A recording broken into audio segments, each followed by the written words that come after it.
Welcome everyone to this morning's presentation by June Angus, who's the president and facilitator of the Laurentian Regional Cancer Support Group. Thank you very much, and thank you all for being here today. It was a pleasure to be invited to come and talk about what our group does.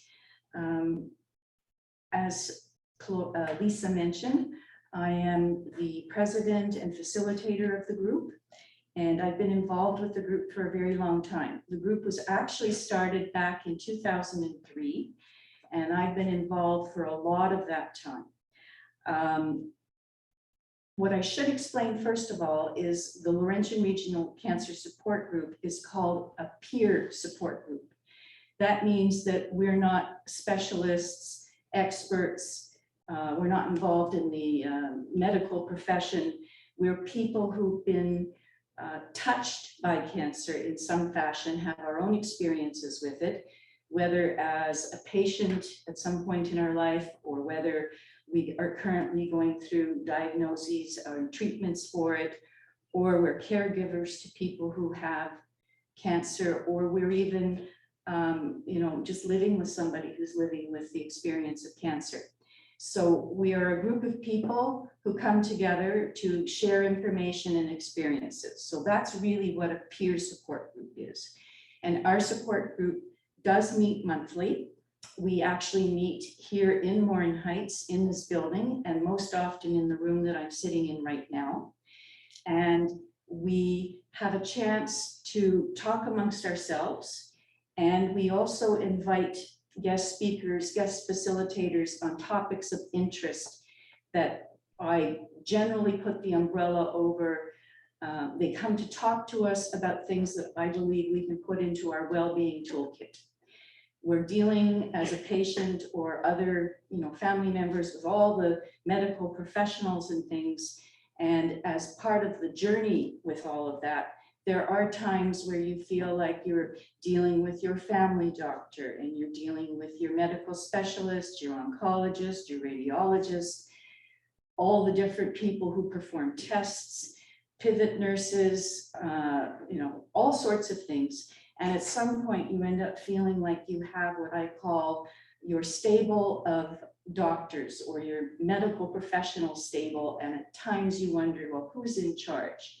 So what we try to do with our cancer support group is say, you are in charge. You are the main person in the middle of it all. And yes, you have a lot of people that you rely on to lead you through your journey, but that you should be feeling empowered to be able to take charge of things and to ask questions and to be very involved with what you're doing. And being part of our support group often gives people the opportunity to reinforce that, yes, that's all okay. One of the things that we advise people is to always take a friend, a relative, or whoever with you to any of your key appointments. And that's because 2 sets of ears listening to whatever the medical professionals have to say is better than one. One of you should at least be equipped with a pad and pen. And as each pairing works out, some people are better at listening and other people are better at writing.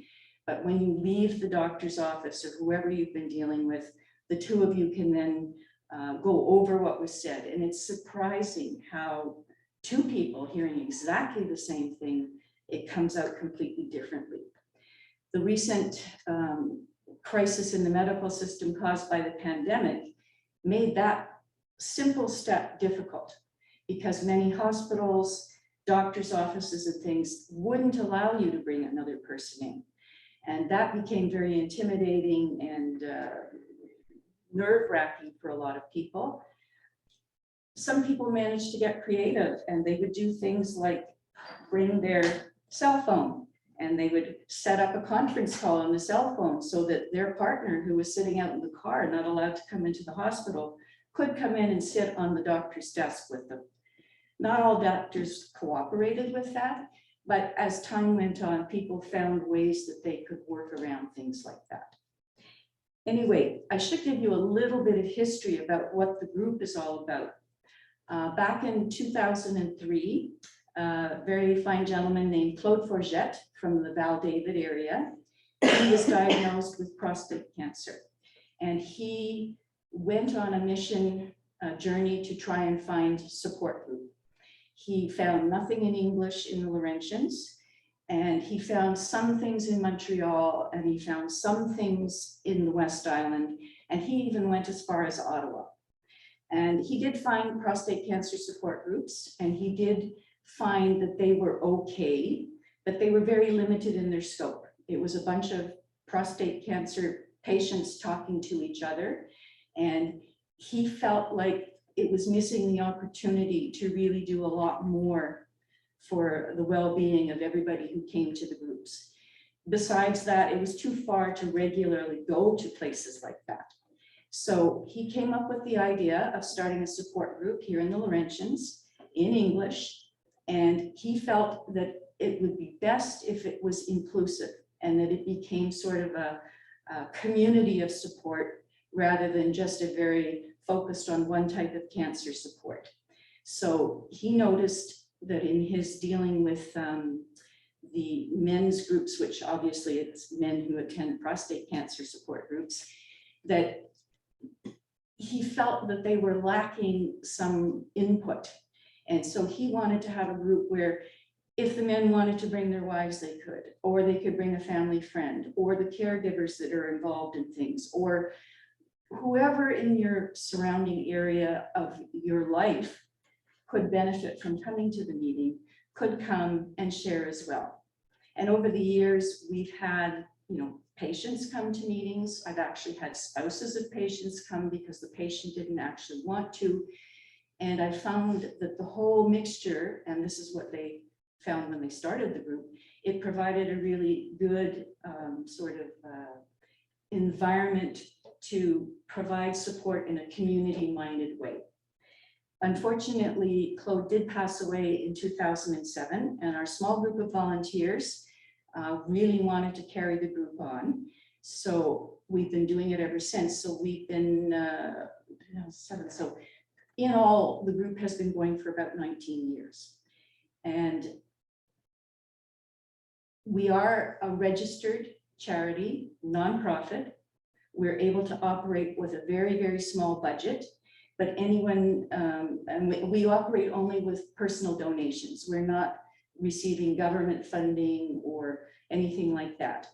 The other types of support I get would be like from the municipality of Morin Heights allows our group to use this room free of charge. We're not charged to use it. The English newspaper in the Laurentians Main Street has always been very open to publicize our meetings and things, again, free of charge. And our speakers are not paid. They usually donate their time to come. And what we try to do is cover any out-of-pocket expenses that they may have. So that's why we're able to operate on a small budget and just with, small donations. So why do people want to come to a support group? Why do they need a support group? Well, there's lots of different reasons. And it's interesting how different people feel the need for this at different times. Sometimes somebody who's newly diagnosed, immediately they want a support group, someone or a community of people to hold their hand.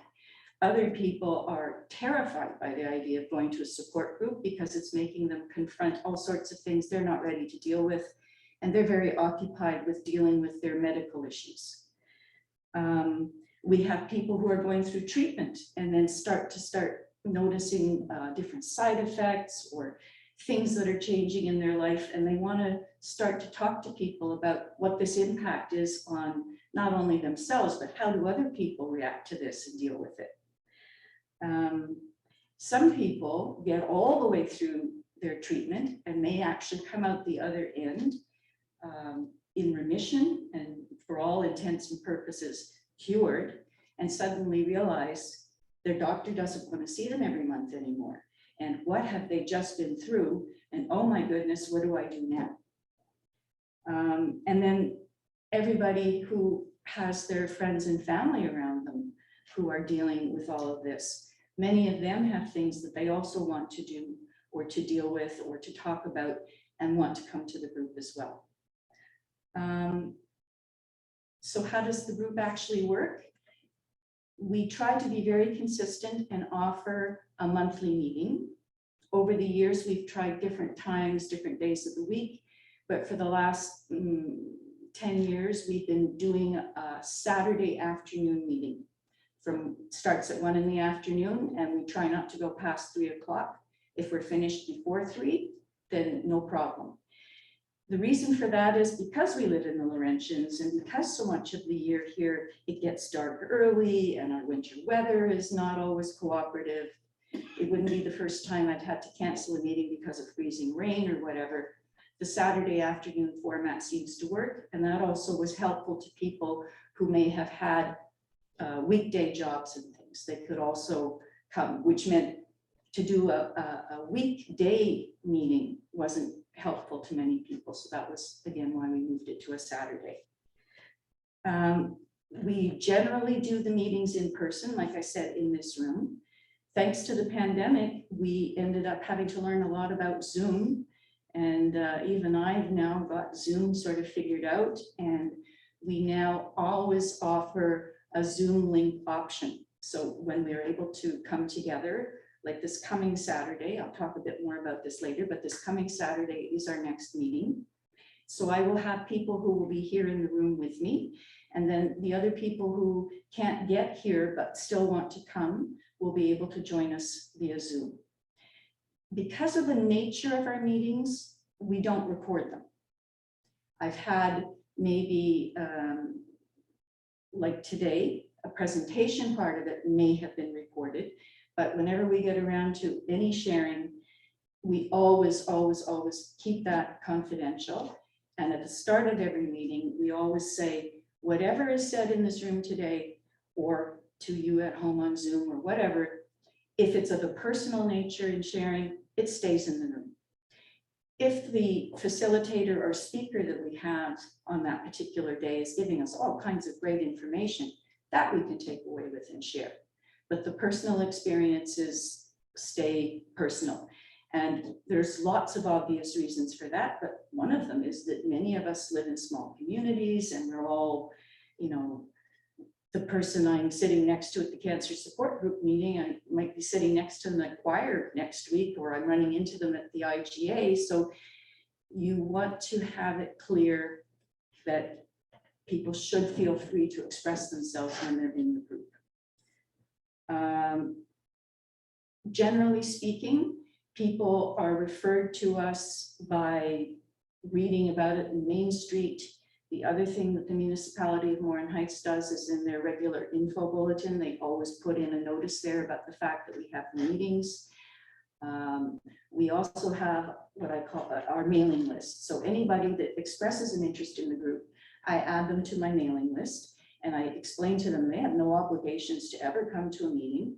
But once they're on the mailing list, they then get the regular monthly emails, or there's usually a couple of emails per month, and they know what we're doing. They know what's going on. And if it is of any interest to them, when I'm announcing a meeting, they just let me know. And I just, you know, during the pandemic, I had to be more careful with numbers of people that were in a room together.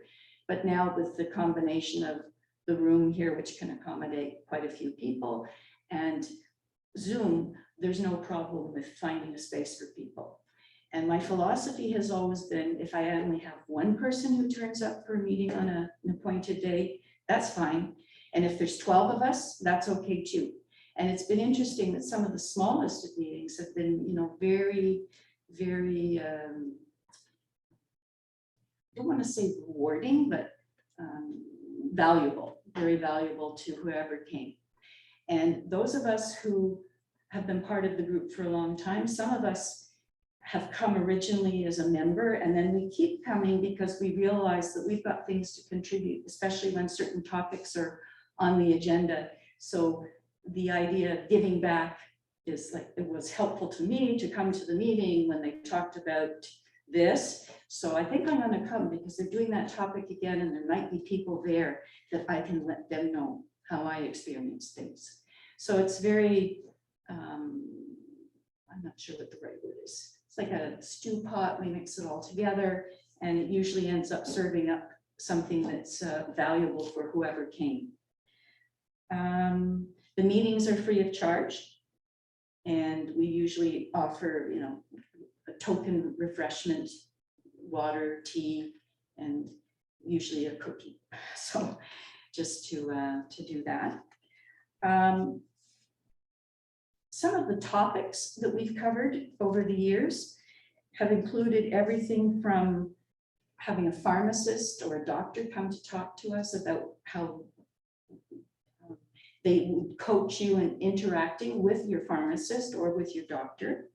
We've had a number of sessions on diet and nutrition, looking at this from all sorts of angles, from you know, good things to keep in mind to when you're not feeling well, when you're going through chemotherapy, what are some of the go-to foods you should be considering, things like that.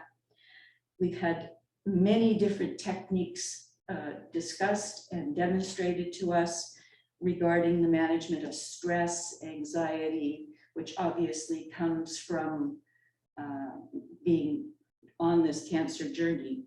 And we've looked at everything from gentle yoga and chair yoga, art therapy, visualization, meditation, journaling, you name it, we run the gamut. And the topics often will be revisited because there's more than one session can be given on any given topic. And you can imagine over the years, the composition of the people coming to the groups. Some people may have been there before for this topic, but even if they come back when we're revisiting it, they'll pick up something new from it.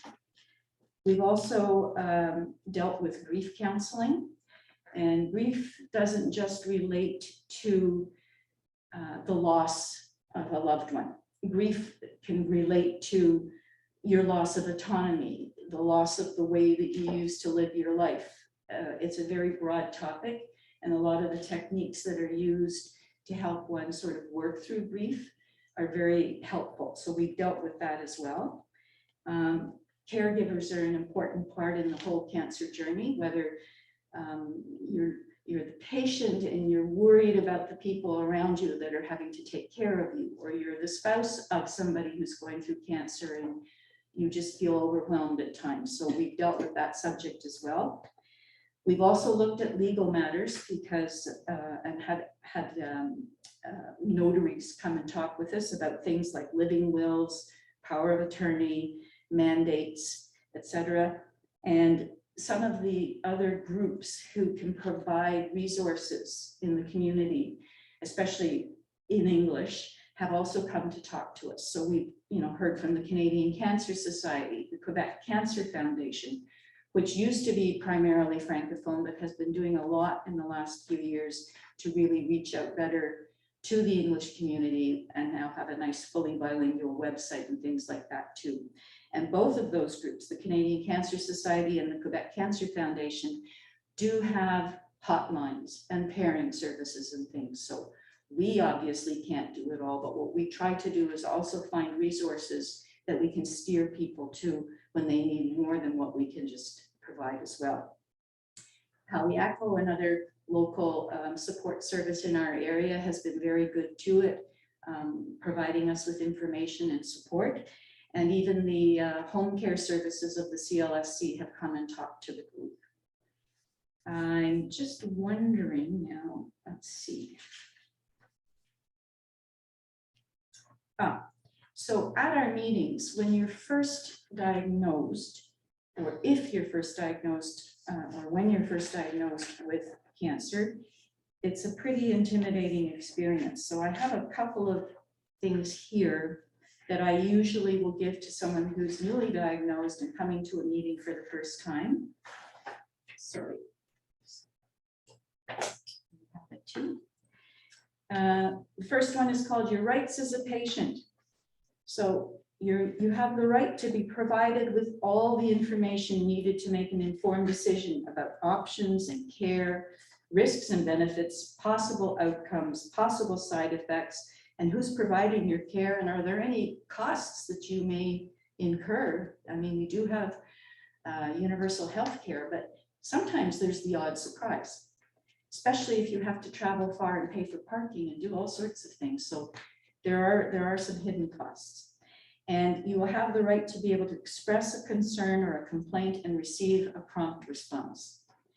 So if you've just been diagnosed, what should you do?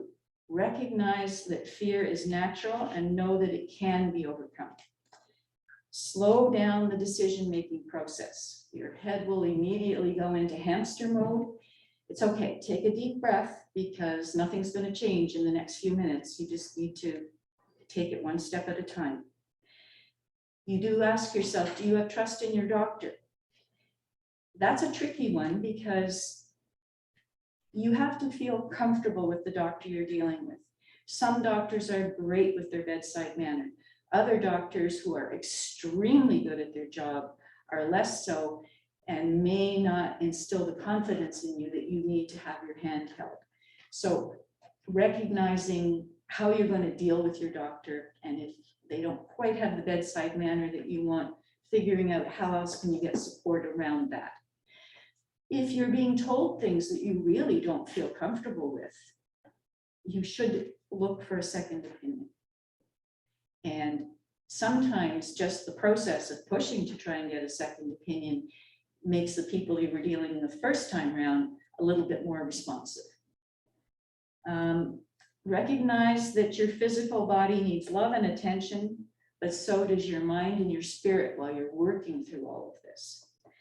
And recognize that life is a journey, and so is dealing with cancer. So these were excerpts I took from a website that was discussing that. I'm sorry I had accidentally deleted the reference on here, but I can provide that for anyone that wants it. The other thing I just like to suggest is good food for thought for anyone who's newly diagnosed with cancer is something called the Patient's Pledge. And it's written by that very famous author called Anonymous. So the Patient's Pledge, most of you may have a copy of it, but I'm going to read it out anyway. I will be heard. I will not be intimidated. I will listen to my body. My symptoms matter. I will be fully informed and included in final decisions. I will have the best care. I'm entitled to hope. I'm entitled to compassion and to be treated with dignity. And I will stand up for my own best interests. I will praise good care and report bad care. I will be safe. So this is almost like mantras, pep talks for yourself.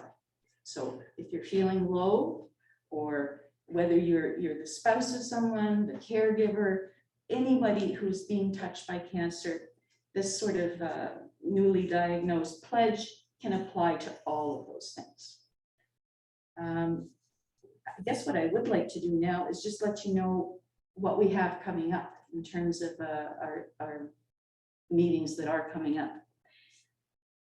We have a meeting this Saturday, September 17th. We try to meet the third Saturday of the month. Some months we have to juggle it around because of statutory holidays or things or whatever. But this Saturday, we're going to be discussing coping strategies when feeling overwhelmed.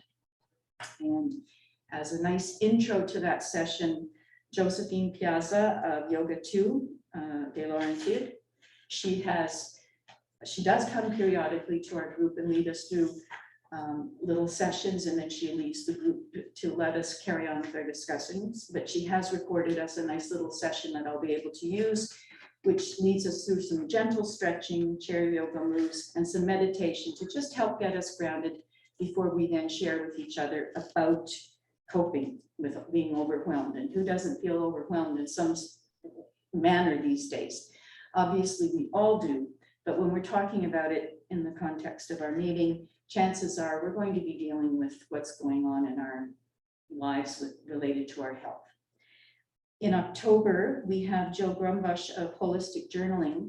She will be coming to the group.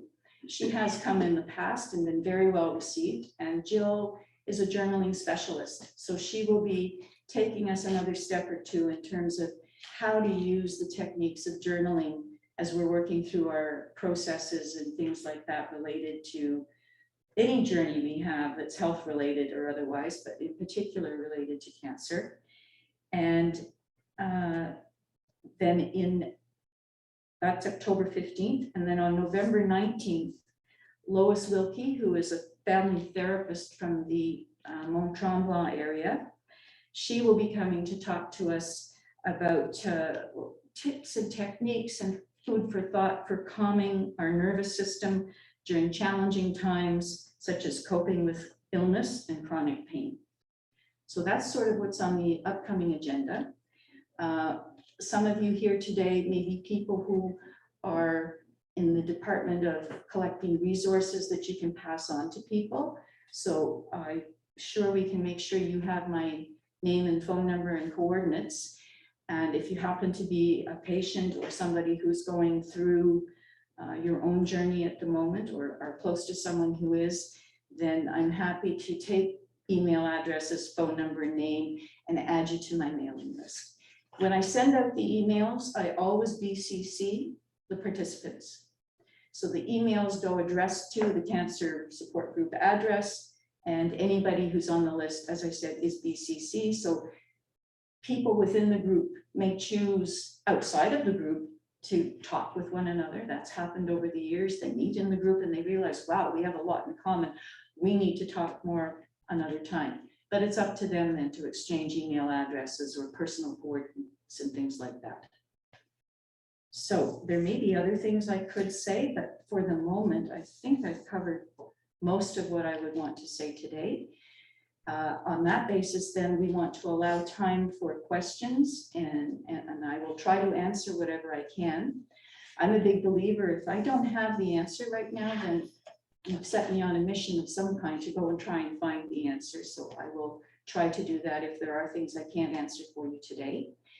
And so based on the spirit of what goes on in the cancer support group, we're going to momentarily stop the recording, because the rest of what we talk about today stays within our group.